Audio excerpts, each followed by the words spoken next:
Okay, great. Hello, and thank you everyone for joining us for today's webinar. What does housing have to do with green infrastructure, workforce needs in northern Wisconsin? My name is Natalie Chin. I'm the Climate and Tourism Outreach Specialist at Wisconsin Sea Grant. And before we get started, I just like to do a little bit of Zoom housekeeping. We are in a Zoom meeting, so you have the ability to mute and unmute and turn your camera on and off. We'd just like to ask that you keep yourself muted while we have our presenters and panelists speaking today. We'll use the Q&A feature to collect questions, and you should be able to find that button at the bottom of your Zoom screen if you want to ask a question. At the end, we'll also invite people to raise their hands to ask questions. If you like to do it that way. There's the reactions button, and you should be able to find raise hand there under the reactions. And then if you put questions in the chat, that's totally fine. We'll keep an eye out for those too. Captions should be also available to you, I hope. And the settings for the captions are also at the bottom of your Zoom screen, usually to the right side.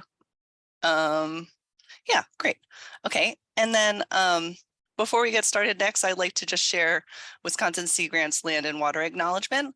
And sorry for all the text, but I'll just read it to kick us off here. So Wisconsin Sea Grant's work takes place in the Great Lakes of Michigan and Superior in the state of Wisconsin. We acknowledge we are guests on the traditional homelands of the Anishinaabe, Ho-Chunk, Menominee, and Potawatomi peoples. We are an organization working for diverse, thriving coastal ecosystems and communities. We embrace the value of both Western scientific approaches and local indigenous knowledge to strengthen our relationships with the waters, land, and peoples of Wisconsin. This water and land acknowledgement is a reminder of elements of our setting that have been overlooked, ignored, or misrepresented by the dominant stories and teachings of American history. We must face the outcomes of unjust treaties and land granting systems, dispossession and harm caused by our university's past complicity with policies of cultural and physical genocide, as we seek reconciliation with the 12 First Nations of Wisconsin. With humility and openness, we pledge to do the hard work of reflection and truth-telling to move towards a more just future.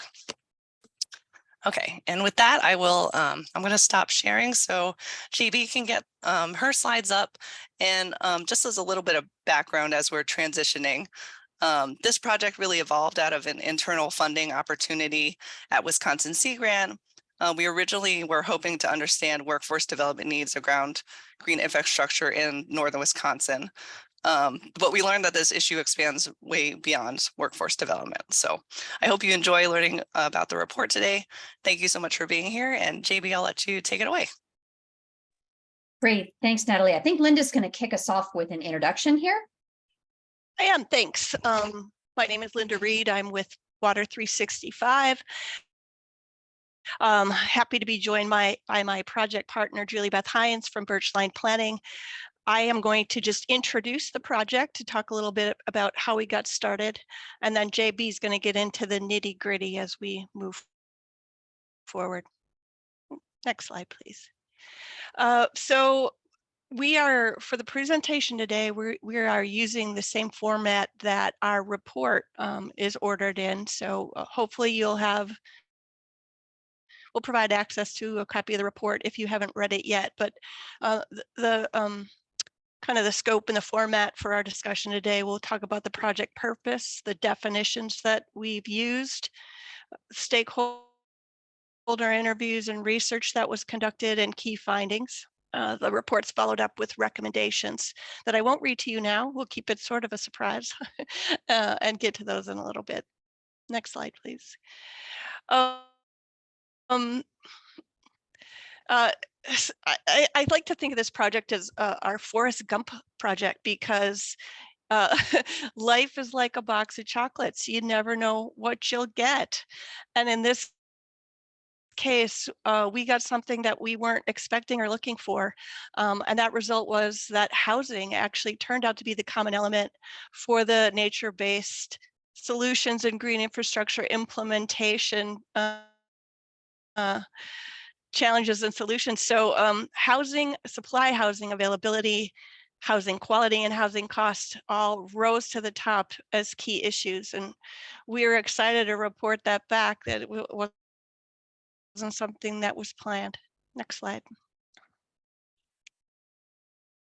So starting out, the study objective was to really look across the area at what needs were there for larger scale or scale up of implementation of both green infrastructure and more widely nature-based solutions. And we started out with sort of I think a green infrastructure mindset, but quickly expanded that to include nature-based solutions broadly defined. I think we have a slide on that next.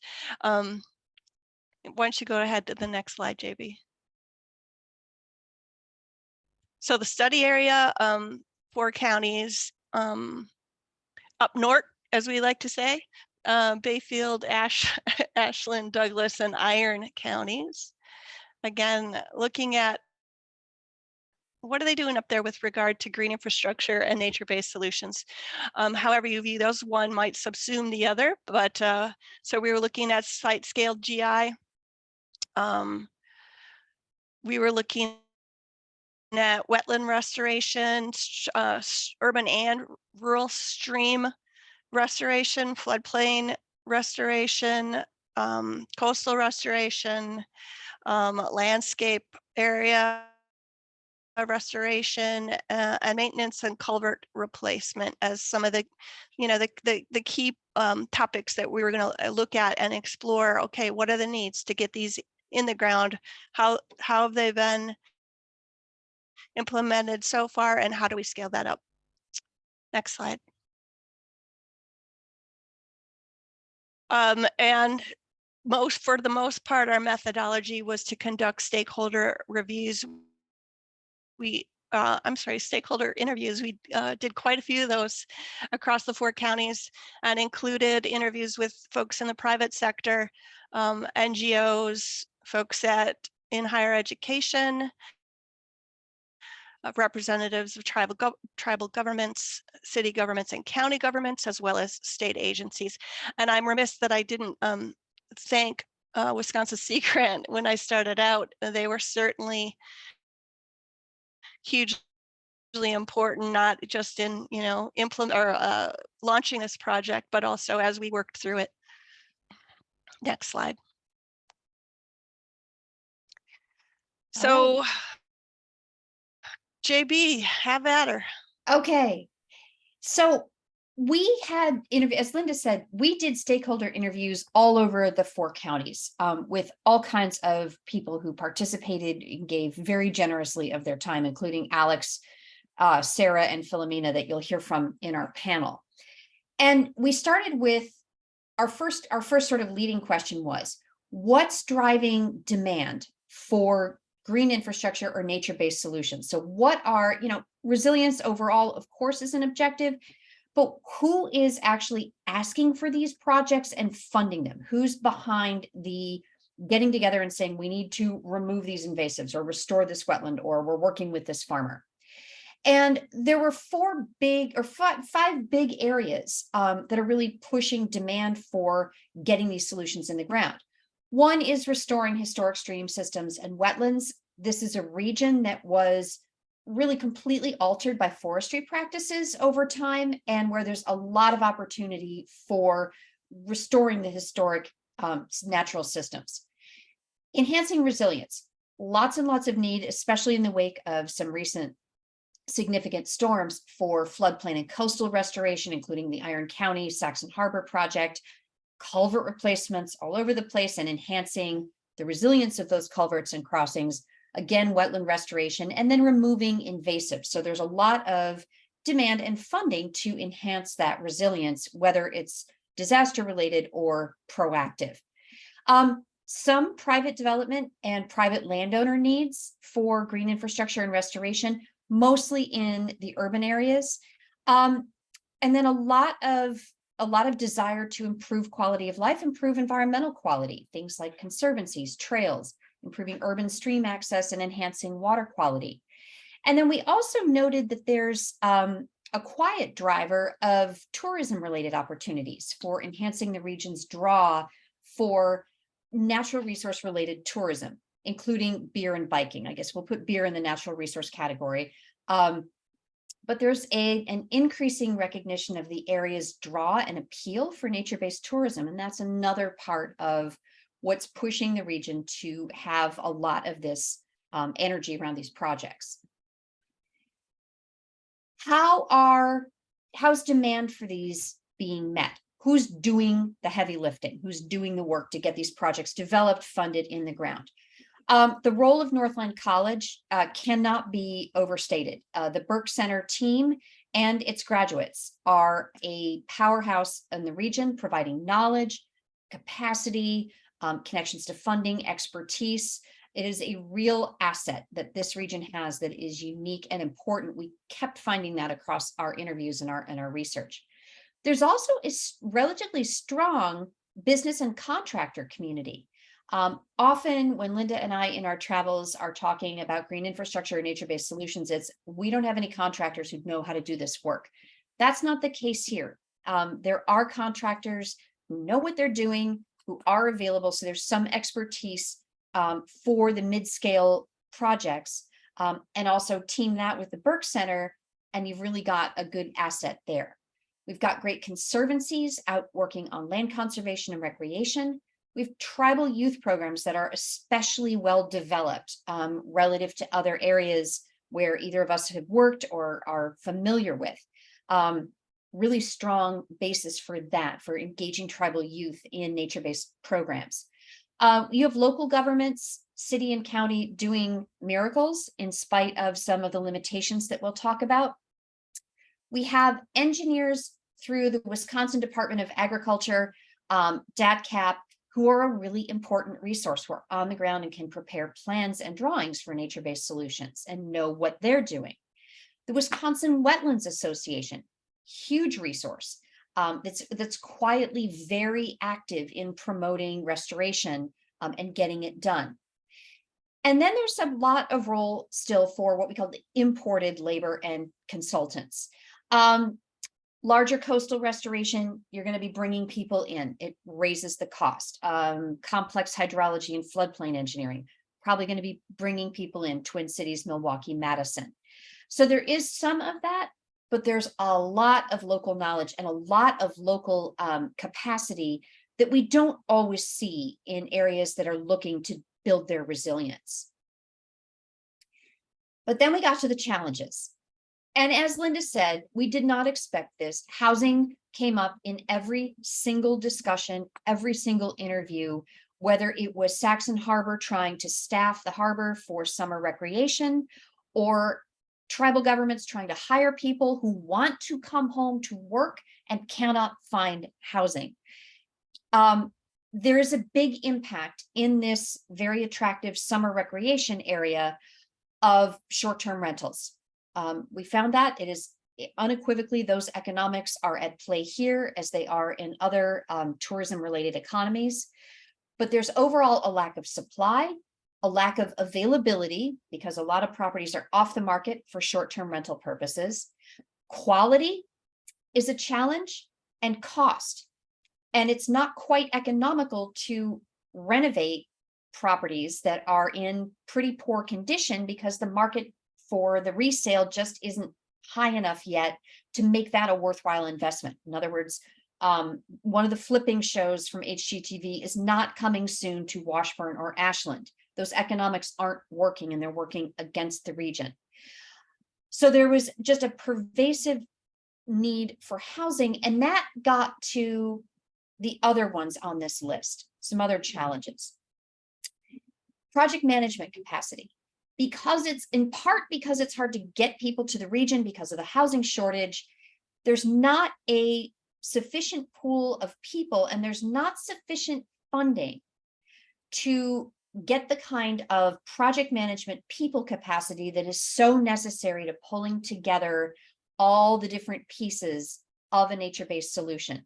It requires grant writing, grants management, people management, developing contracts, developing the committees, coordinating all of the CATs, getting the permits.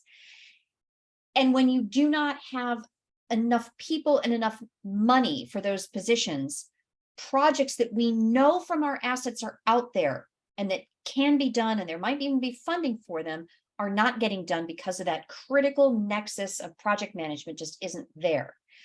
Grant allowances for project management are still insufficient, and they're so variable. We all know what it's like to be on a grant funded 1, 2, 3 year position and how long it can take to get that money in place to pay somebody.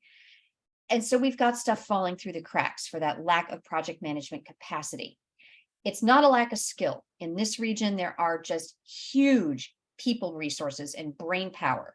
It's that critical gaps of funding stability, and also getting people to come back when there are jobs because of that housing problem.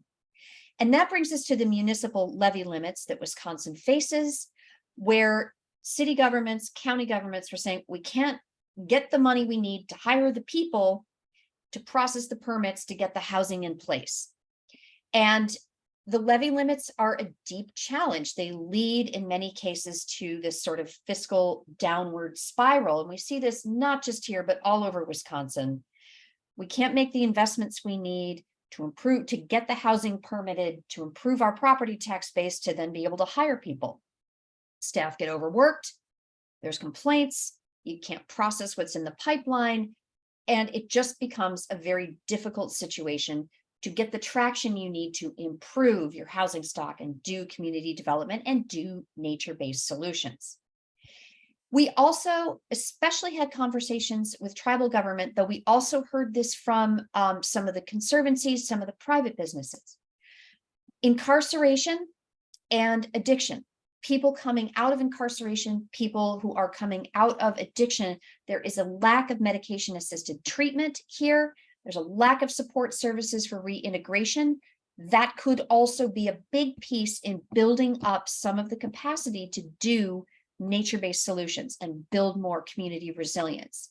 So this was a piece that, again, it's not what you think you're going to get when you talk about green infrastructure, but it was a critical element that we really want to elevate in this report and its findings.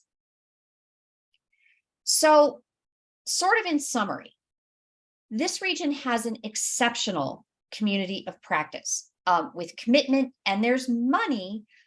Project management capacity is really needed to keep putting those pieces together and really build that up. There is still a need to sort of import some skills and labor from outside the region. That's not necessarily bad, but where that can be built up locally, that's always a great thing to do. We did find, talking with contractors, talking with the managers in governments and conservancies, that there's a common skill set among and between a lot of these types of projects that is a great opportunity for community-wide training. Equipment use. Everybody needs to know how to use chainsaws, to do excavation, to implement erosion control, to plant things properly. That's sort of a common thread from private contractors to local governments that everybody could use. And to think about it more broadly as not just green infrastructure, but broadly nature-based solutions is a great opportunity here. Same goes for plant identification. I definitely have that t-shirt of needs training in plant identification. That's something that would really support the community practice very broadly, to have that kind of training available. And then again, the basics of dealing with invasive species, dealing with vegetated control measures is another area where basically everyone from conservancies to contractors said, yeah, we could use that training provided consistently. So those were great opportunities that were just not specific to one group. It was really broadly, could be broadly beneficial in the region. And then the housing shortage. It's affecting everyone from lawyers to laborers. There are limitations in housing that prevent hiring across all skill levels. It's not just one group or one piece of that housing market, it's everybody. And we'll just a quick highlight from the report of two critical things. Very few of the grants that are coming in provide sufficient funding at the right times in the process for project management and grants administration. So it's going to be an issue of both working with our funding community to understand and embrace that and maybe make some changes, and then finding where's their capacity in the sort of permanently funded positions to fill in those critical gaps of project management? And we've recommended some regional sort of brainstorming around that and really trying to fill in those pieces. And then there are not enough people in the region to fill the many funded, available, and often well-compensated positions available because the pervasive lack of housing severely limits recruitment. Core finding from this that we really want to get out there. So moving ahead, 5 key things that we'd like all y'all who are joining us today to take away from this. One thing was to continue building the region's inventory of nature-based solution and green infrastructure projects, really know what we have and where it is. A lot of that is going on. The culvert inventory, I believe, is darn close to complete, but building that out with private green infrastructure, big coastal projects, and everything in between. So we really get a sense of the comprehensiveness of the nature-based solutions that are out there. Who's doing them? Where are they? What's going on? And that can help with the discussion on the next one. Where are our project capacity, project management, and project development needs? And what are our resources to fill in that gap? What do we need to tell our funders? What are the needs that perhaps existing organizations or existing funded positions could help fill in to advance some of these projects? We do see a great opportunity for Sea Grant and others to provide that sort of common skill set training that would be broadly beneficial through the region for skills and experience. It's just to keep building the labor pool and its expertise around those core skills for nature-based solution and green infrastructure. And then the other 2 are policy. Working on regional housing assessments and highlighting the benefit for coastal and community resilience if we can meet those housing needs, including the needs, and I would include under housing, the needs for people who have previously been incarcerated and people who need treatment for addiction. That is part of building up. It's part of building people up, and it's part of the housing challenge, part of the hiring challenge. But the housing supply, again, supply, availability, cost, and condition really needs to be documented and highlight the benefits for ecological resilience if we can start to meet those needs. And to that end, we leave with an exhortation that we need the environmental community's voice in the dialogue around housing supply, around the problems of Wisconsin municipal levy limits, around addiction and incarceration, and around community vitality. Very often these aren't seen as environmental resilience issues, but they absolutely are. And this region, with its amazing community of practice around nature-based solutions, is a great place to bring those issues in and get the environmental community's voice in the fight on things like levy limits, medication-assisted treatment, and especially on housing. So with that, we're going to move to our panelists. And Linda's going to take back over as our facilitator. The Captain Bill got featured heavily in here. We have Alex Faber from Superior Rivers Watershed Association, Sarah Hudson from the city of Ashland, and Philomena Quebec from the Bad River Band of Lake Superior, Chippewa, each of whom was just integral to the development of this report. And we thank them again for their contributions. So I will turn this back over to Linda and our panelists. Thanks, JB. I think just to get started, I would ask the panelists really briefly to talk about what their roles are in this space. So how do you, in your own role, how are you scaling up nature-based solutions and green infrastructure? And Alex, you're first on the list, if you don't mind.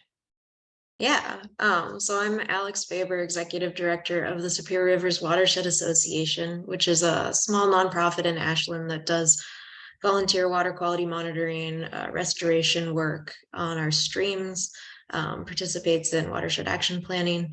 And we've been working in this region doing a lot of bigger scale projects and smaller scale projects over the last few years, working on some of those culvert upgrade projects, as well as doing watershed action planning, especially on the Marengo River and with partners, because it's such a collaborative effort. And I guess, did you want me to do reflections on this too, or just We're gonna come back on that. Okay, we're gonna, okay, I'll leave it at that. That's a good Okay. quick summary. That's great. And Sarah? Hi, everyone. My name is Sarah Hudson. I am the Park and Rec Director for the City of Ashland. I also do some of our urban forestry here in the city. My background is in environmental ed and also natural resources. So within the city, we have been working on implementing and also maintaining some of our green and stormwater infrastructure that we had put in probably 10 years ago. And then as we move forward, trying to figure out how we manage all of our natural resources. And then since all of our stormwater ends up going into Lake Superior, how can we manage our stormwater better so that we're not having as much negative impact on our Lake Superior water, because the city of Ashland gets its drinking water from Lake Superior.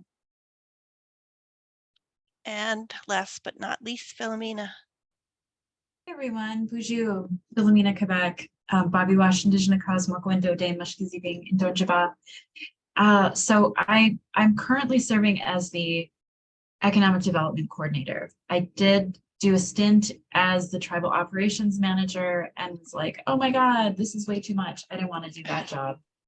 So it was good to have an interim placement and not have to commit.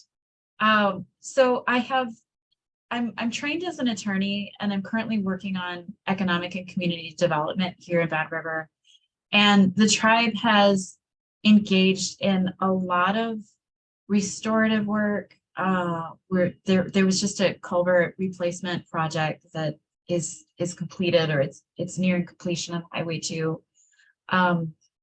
The tribe has also engaged in a big investment in our water and sewers over the past decade to upgrade and make improvements to our stormwater system to enhance water quality.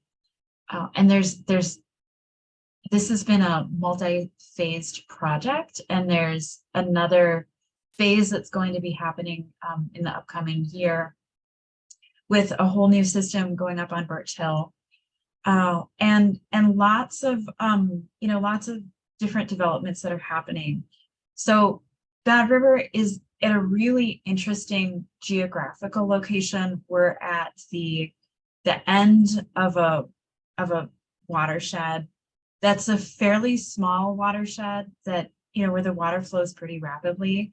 And there's quite a bit of challenges in doing environmental projects here because of the because of those dynamics and our real close proximity to Lake Superior, and the concern that the tribe has always had on the quality of both the wetlands that are facing the lake and the lake itself. And so I think part of the challenge is making sure that is working all the necessary environmental aspects into the projects that we have going on. Currently, we're developing a $33 million expansion of our clinic facility, and this is within one of our sensitive watershed areas.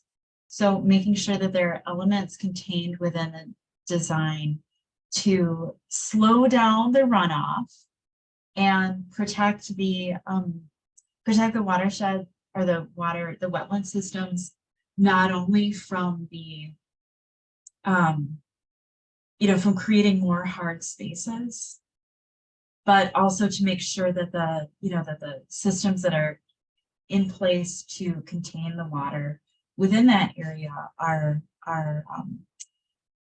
going to be sufficient to meet the increased demand.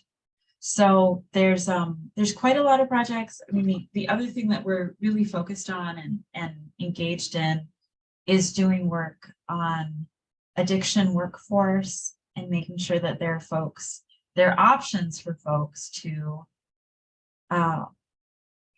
get into supportive employment opportunities when they're out of jail and within their treatment, and even when they're in active use. And so those are some other areas that we're focused in on and exploring. Thank you so much. JB, can you throw up slide number 1 or 2?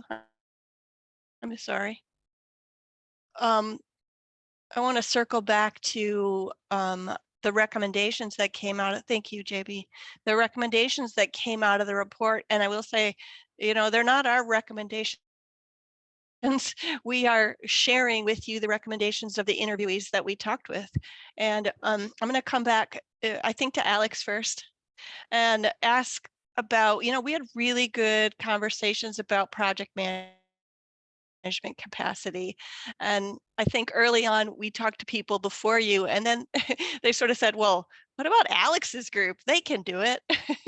Right? Can you talk a little bit about, you know, capacity for an organization like yours and like what you need? Right? Obviously, you're not going to take it all on yourselves. And so kind of, you know, where are you stuck and where can you go? Yeah, thanks, Linda. So yeah, that is a frequent occurrence that we get, at least I hear about a lot, as you know, Superior Rivers, formerly the Bad River Watershed Association. As a 501c3 nonprofit, we have a little bit of flexibility, and we're a really good home for projects that maybe some other organizations can't be home for, or maybe municipalities are not able to be home for. And so we've kind of filled that role on and off over the last 20 years. But as a small nonprofit with part-time staff, there is definitely a very, like, there is a capacity limit there with the ability to take on the grant writing or to be able to even achieve these projects. Like, there's a lot of money coming in now. There's a lot of grant funding to be able to do a lot of this work, and there's a lot of interest in doing this work. But, you know, as a there's part-time staff, and there's only limited hours to be able to pursue those projects, to be able to work with our partners to pursue those projects, and then especially the capacity to be able to implement those projects. So, you know, you can build in some capacity into the grants to be able to fund the ability to do that work. But if you don't even have the hours and time or skills or training to be able to tackle that and to get it in the first place, or to even, I don't know, predict what are we going to need. I've only been working in this field for maybe 3 years, very limited training and skills there to be able to predict ahead of time, like, what am I going to need to know, you know, 5 years down the line, that, you know, getting into this project would, you know, we really need to know this stuff ahead of time. Yeah, there's a lot I could say about that, but I'll leave it there. That's a great start. Thank you. Sarah, can you talk a little bit about one thing we saw was there was a lot of collaboration, sort of cross municipality, cross county collaboration, academia and government, NGO and government. Can you talk a little bit about that? Yeah, you know, I how think- you work together? Yeah, I think what Alex said is that we, even as a municipality, and we're a pretty big employer, and we cover a lot of spaces, but we just like we don't have the capacity to do this. So a lot of the projects that we have been able to tackle, we have to have partners to be able to do it. And I think for our area, that seems to come more natural than in other areas from when I talk to others outside of Northern Wisconsin. But I think without, you know, we work with Northern College on doing our beach water quality testing. We've done some extensive E. coli DNA testing to figure out why are our beaches closing, when are they closing? So not only does it help us give answers to our community members and visitors using our waterfront, but it also gives research opportunities to the students who attend Northern College. We're working with the DNR right now and potentially the Burke Center and some other nonprofit and for-profits along with Superior Rivers on updating our improving the Bay City Creek Ravine. That's a big section of land that the city recently took over ownership for, and it's been impacted for over 100 years. And so just trying to figure out how we can work together to help improve, you know, our natural environment, really. And also user experiences by our community members and visitors, because I think as we have seen through the pandemic, people are interested in northern Wisconsin for many reasons, visiting and potentially living up here. Absolutely. I know. I had a blast up there. It's just so gorgeous. Could you also, Sarah, share, like, if you had a magic wand, what's like the first thing that you'd do? Oh my. And I can come back to you if you want have a second. I'll pop over to Philomena unless you're Okay. ready. Perfect. Okay, Philomena, what I'm really interested in hearing from you about is this whole idea around economic development and jobs, and how the lack of opportunities affect the tribe and the community as a whole. And I want you to share some of the things that you're doing as an organization, and maybe also if you know about. We did talk to folks both at Bad River and Red Cliff. If you could talk about sort of economic development that's being driven by the tribes, but also like historically. I learned a lot about historic economic drivers coming out of the tribes. Could you share that with the audience? You're muted. I noticed that. So Thank you. I mean, that's such an interesting topic, and it's really a whole webinar in and of itself. Mm-hmm. But if you look at northern Wisconsin and Minnesota and all these different areas, you'll see that there's really big settler communities around where there have been reservations and historic tribal communities. And so Ashland is close to Bad River. Bemidji is close to Red Lake and Leech Lake. Bayfield is right next door to Red Cliff. And why is that? Why is that?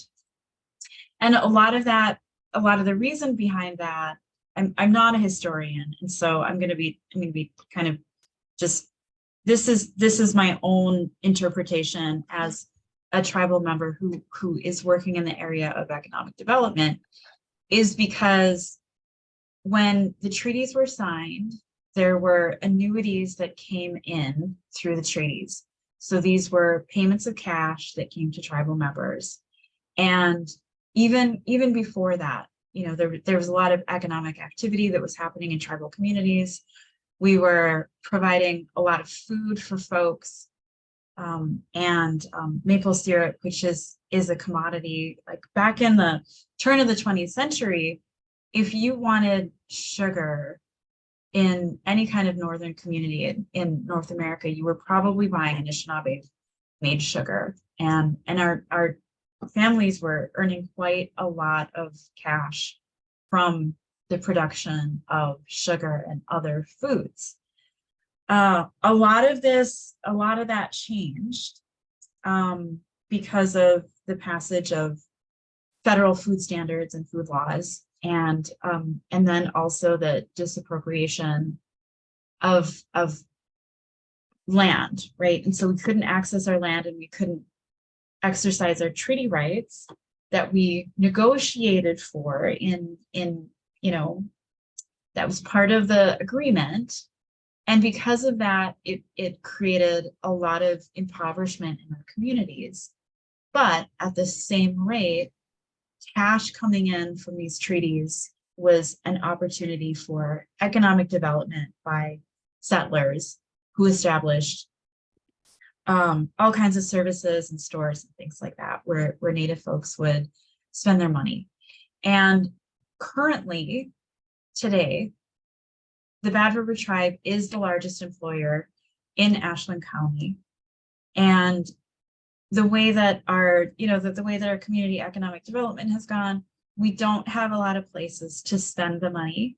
We do have a casino, which is a great entertainment facility. Come down to Bad River anytime and participate in in the gaming operations. But apart from the gaming operations, there's really not a lot of outlets for economic activity within our tribe. That's something that we're working on changing. But a lot of tribal employees, tribal members are spending money in Ashland, in Bayfield, and other settler communities. And so, the tribe has been for a long time a major economic force, and our people have a tremendous amount of buying power. Think back in the day when there was a big fight over the recognition of our treaty rights and the fact that we began to re-exercise our treaty rights in the 1980s. Lots of violence ensued. And Walter Brissett met that. He was one of our community leaders and activists. And he started a campaign to get all tribal members to cash their checks in $2 bills so that there was a demonstration of the tribal buying power. And that was really that was something that showed Genius. people. Yeah, absolutely genius. Absolutely genius, right? So what we're trying to do with the COVID-19 pandemic, there was a lot of people in our communities lost their regular job, and they started side businesses, informal businesses in the community. We have a small business service that assists our businesses in creating their business plans. And we're really focused on growing those businesses, having them come out of an informal status and moving into more of a formal status, and getting some capitalization to happen, connecting them with the CDFIs that are available and have a lot of support and services and financial products that might be useful for tribal members. Some of these are contractors and have probably the capacity to do a lot of the work that we're talking about in this report. So providing that, providing the technical assistance and training in this area, I think is really important. And then also connecting our contractors with the folks in our community who have the indigenous knowledge about plants and types of plants that do special things.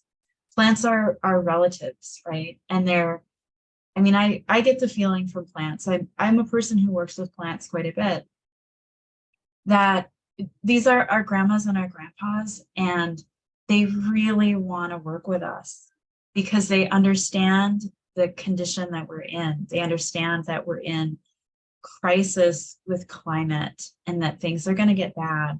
And they are working so hard to trap that carbon. They're growing really fast. And they're also available to do a lot of the water quality work if we do work with them. So connecting the those with the plant knowledge and those with those contracting skills is something that we really need to do in order to move forward some of the goals that we have. Thank you. That's fabulous. Sarah, you ready? Magic wand? I sure am. I think if we had a magic wand, it would be for a lot of what we lack capacity to do is because of funding. If it's to hire and funding, I think for training, as everything that you've put out, funding for training contractors to be able to do it, funding for our staff to have be competent and confident in implementing green stormwater implementation and understanding what it really does. And then I think funding to be able to hire internally staff to do our projects. I mean, right now we don't have a city engineer. Our public works director is an engineer, but he's doing 2 jobs and it's a lot for him. So I think, and we necessarily always don't, again, have that capacity to do it, or we're not able to compete with the private sector. So I think down to your other points, but my magic wand would maybe be to do funding if we could have it. I guess that's everyone's though. Let's ask Alex.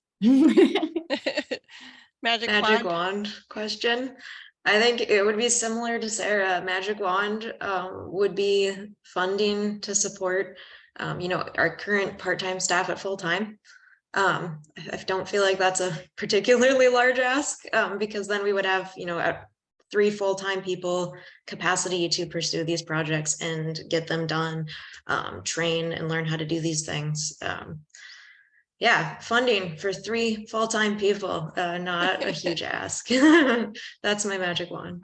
Yeah, I think it's a really good point and hopefully there are some funders listening, that we need operations funding, not just project-specific funding. Philomena, I'm going to come back to you, but I want to do a time check to see if we have questions in the Q&A that we need to sort of make sure we get in before we. Yeah, we don't have any questions yet, so I think Okay. we can keep going. And if Okay. folks have questions, feel free to pop them in there for us. Thanks. Sounds great. Philomena, magic wand. Magic wand. Okay, so money's always great.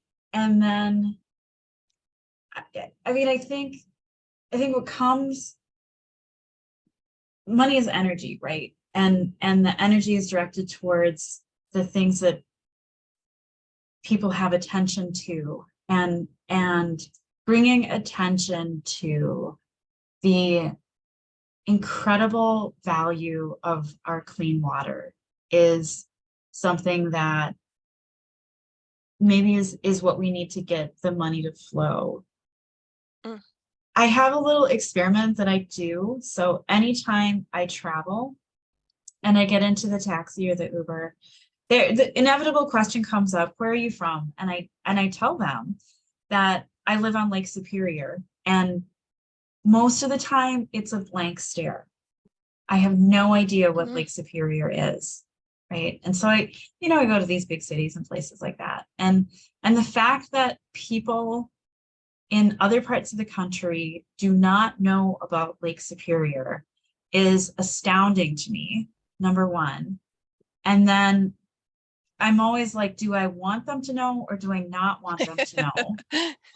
Right? Yeah. Because what we have is so special. And so that, I mean, I think that's a key point. I mean, I think we take for granted our clean water, and other places, they don't have water that is safe to drink. That's a reality. And we don't necessarily face that so widespread in the United States. In some places, there is no access to clean water, and that's increasingly more of a problem. So I think we need to focus in on the fact that this is a critical issue. It's not something that we need to take for granted, and we should not take for granted. Couldn't agree more. JB, do you have any pressing questions that you'd like to ask, or maybe just sort of summarize where we are? Yeah, I mean, we'd be interested to hear from folks who are joining us today about your experience with housing issues and how that and some of the other economic development issues as they relate to nature-based solutions. We suspect this is not the only region where housing and staff capacity are holding back what we know we need to do with resilience. And as Philomena says, our plants want to partner with us if we can get these energies focused in the right places. So we'd be super interested to hear about others' experiences and other perspectives on that. Yeah, I did get a message from Julia who had a question/comment. Julia, if you want to jump in. Hi, everybody. My name is Julia Nordyke. I'm a Sea Grant water quality and coastal specialist and coastal community specialist. I work with Natalie, and I'm down in Green Bay. I'm sorry, I don't have anything about housing. We have a problem of just attracting people to our region because it's Green Bay, Wisconsin, not a beautiful Lake Superior. So that's a different type of trying to recruitment to this part of the world. But related to listening to the project management capacity conversation, it's definitely probably the biggest thing we're encountering, and I think it's accelerating right now because of all the new federal funding happening. And I don't I can think of a couple ways that has happened here proactively, but I really would love to hear if other people have brainstorm ideas, because we're dealing with that. So like the only things that I've seen work, we have some local funders like state, the Fund for Lake Michigan, which is a foundation, and the Coastal Management Program, who have been willing to support management type positions and over 5 years actually. And then also, so that's through one Wisconsin Clean Marina program. So that's like a project manager position. And then, so that's been really successful. So I think they're getting that message. They understand more at the state level. Another strategy that has been used so far successfully at the municipal level is the Fund for Lake Michigan supported a position in the public works department for resilience coordinator. And the deal was they supplied 3 years of funding, but progressively over the 3 years, the funding for the position slowly got taken over by the utility, the stormwater utility within public works, and now is just a permanent position there. So, but those are some of the things. I don't know, like asking our local nonprofits to add staff. I don't know. I would love to hear what innovative things are. And I don't know if there's any funders on this call. And I don't know how you would change NOAA and how they fund things. So, or even like, how can we frame it in grants? Yeah. It looks like we've got a comment. Somebody want to, JB, you want to read that? You bet. So emphasizing that people want to work in the Lake Superior Basin in Minnesota. We hire interns to work on the Minnesota North Shore through the Conservation Corps of Minnesota and Iowa. We get more resumes than anywhere else in the state. Housing is a huge challenge, though it helps that we have a basement apartment in our office that interns can live in for free. Could we get more temporary workforce housing like what we have? Curious how we could support that at the local and state level. Just as a land use planner by training, that's something that Tiffany, you're listening, Tiffany Sprague is listening on here.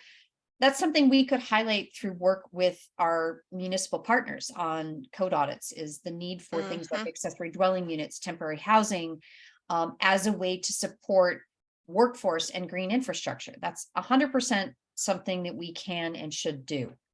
That's a great comment. Thank you so much for that. There is tremendous interest in this region and a huge draw in terms of the brain trust, the resources available, the educational resources. So yes, again, getting more natural resource voices into the conversation around housing, the need for accessory dwelling units.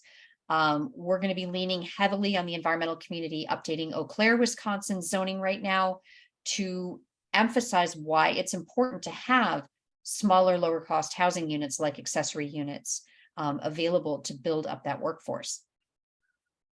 I think that's huge. I mean, we definitely have a housing crisis here in Ashland. I mean, the houses that are on the market need a lot of work. And so most people can't afford to buy a new house in order to fix it up to where you would want to live in there. Because a lot of them have been rentals for so long. We are putting up a 50-some, we found an investor to put up a 50-some housing unit on the east side of town in the old timeless timber lot. So it's using a brownfield and creating housing, which is affordable housing that's going to be up. So it's going to be huge for us. But I think we also need to update some of our housing standards to make them a little bit more green infrastructure and environmentally friendly. Some of our standards are still pretty low. And I know we've talked about that internally of how we can do that so that we're a little bit more friendlier on the land when we do it, and we continue to provide and, include to ensure that we're contributing to putting back our urban forest canopy, and we're contributing to stormwater reduction, and we're doing all these things that we should be doing that necessarily aren't within our unified development ordinance for community our size. But I think that's it. We know people who want to live here too, but they can't find housing. And then when they think about like leaving a current job that probably pays them more and a house they own, to take a cut and pay, and then also maybe pay more for a house that they don't own yet. It's really, really hard. It's always a win when we find someone who can has a cabin and they're going to live in their cabin, or they found a deal. We, as a city, we run 2 campgrounds, and every year for the past 5 years, we've had seasonal people living there who are traveling nurses, who are construction crew that are something. And this summer we actually had to turn some people away going, we're full. We can't take any more seasonal or month-long rentals. So there's definitely that need that we need to work together. We've worked with Northern College this summer to put up some of our interns and some staff within their dormitories that have worked really, really well. But I think it's everywhere. Wearing my lawyer hat, I do see that municipalities around the country are looking at legislation related to Airbnbs. Actually, around the world, they're looking at that issue. And there's no question that short-term rentals are going to be a live discussion in any natural resource rich place as it concerns housing and community building and community resilience. So I'm noting, Natalie, that we are at 2 minutes of the hour. So we're going to turn it back over to our host, I think. Yeah, great. Well, thank you, JB, Linda, Sarah, Philomena, and Alex for sharing all your thoughts with us today and this really wonderful report. We hope that it's the start of many more conversations about this topic. At Sea Grant, I think we're open to additional meetings to share and discuss the report. I also wanted to share contact information for someone locally who is working on housing, and many of you probably know Kelly already, but I did ask her to share this slide with us. So if you are interested in talking more about housing specifically, Kelly, I think she's been in her position for about 4 months now, doing housing for Bayfield County, but I'm sure would love to hear from anybody who wants to talk about this topic for the region. And yeah, thank you so much, everybody. This was recorded, so we'll be sharing out the recording when it's ready. And I hope you all have a wonderful rest of your day. Thanks, everybody. Bye, Thank everyone. Thank you. you. Bye.